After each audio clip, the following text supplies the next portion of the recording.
Amerika parlamentidagi har ikki partiyadan bo'lgan bir turkum parlament a'zolari 10 aprel bayonot e'lon qilib, Xitoyning Uyg'ur korxonachi Akbar Asad va inson haqlari faoliyatchisi Deng Jiaoshunning turmaga tashlanganligini ayblagan.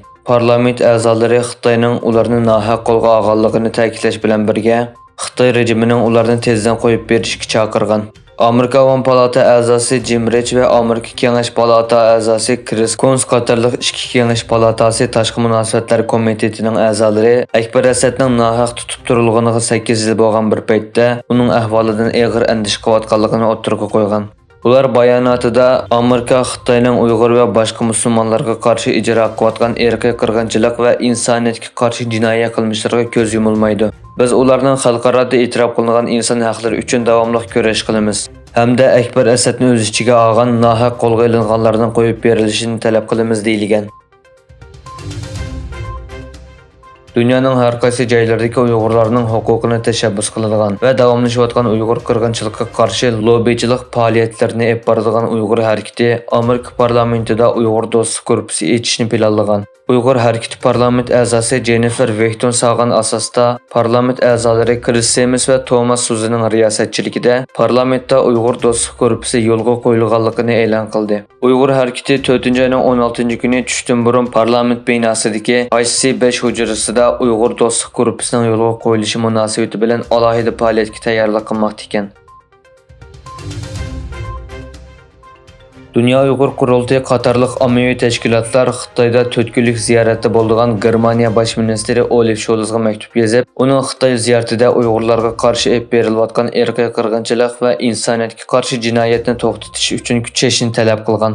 Maktubda yana Uyg'ur va boshqa Turkiya xalqlariga qarshi olib berilayotgan vahshiy assimilyatsiya siyosatiga xotima berilishi, bo'libmi Uyg'urlarning madaniyat kimligi, tili va an'analariga cho'qim hurmat qilinishi, Uyg'urlarning bir xalq sifatida haq-huquq va erkinlik qo'g'dilishi kerakligi ta'kidlangan. Ma'lum bo'lishicha, Uyg'urlardan sirt yana German, Tibet va Hong Kong tashkilotlari birlashib yo'llagan mazkur maktubda Olaf Scholzning Uyg'ur rayoni, Tibet, Hong Kong, Janubiy Mong'oliya, hatto Xitoyning o'zidagi qabihliklar va kishilik huquq masalalarini o'ttirg'a qo'yish talab qilingan.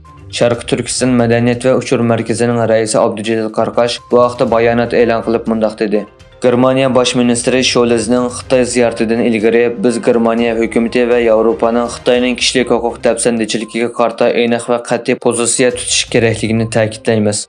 Xitoyning Sharq Turkistondagi zulmi xalqaro jamiyat yaqindan diqqat qiladigan va ko'ngli bo'ladigan masala. Biz Scholzning ziyorati jarayonida Germaniya va Yevropaning Xitoyning kishilik huquqiga daxli taruz qilganligini ochiq-oshkora o'ttirg'a qo'yib, uningga unumli inkos qaytarish kerak deb qaraymiz. Uyg'urlar, Tibetlar, Hong Kongliklar va boshqa ziyonkashlik uchirganlarni qo'llash va Xitoyning siyosatini xalqaroda ayblash to'liq muhim. Scholzning bu ziyorati Germaniya va Yevropaning kishilik huquq va demokratik qimmat qarshidagi maydonini namoyon qiladigan muhim fursat. Xitoyning bu siyosatlariga qarshi aniq pozitsiya tutish, xalqaro jamiyatning ishonchiga erishish va kishilik huquqni qo'llashda intayin muhim.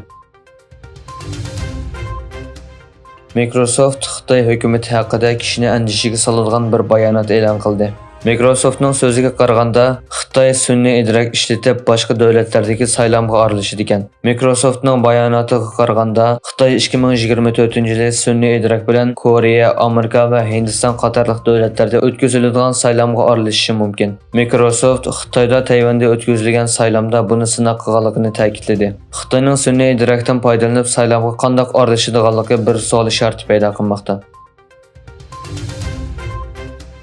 Isroiliya taratqullari Eronning tunigan kecha uchquchsiz aeroplanlar bilan qilgan hujumining Isroiliya iqtisodiga solgan ziyonining 1 milliard 350 million dollar ekanligini bayon qildi. Isroiliya armiyasi Eronning Isroiliyaga qarshi otgan 300 dan ortiq uchquchsiz aeroplan va boshqariladigan bombaning 99%ning etib tushirilganligini e'lon qildi. Isroiliya armiyasining bayonotchisi Admiral Daniel Hagerning bildirishicha, quruqlikdan quruqlikka qo'yib berilgan osondagi boshqariladigan bomba Isroiliya ziminiga tushgan bo'lib, bir qiz yaralangan va janubdagi harbiy askarlar ozroq ziyonga uchragan.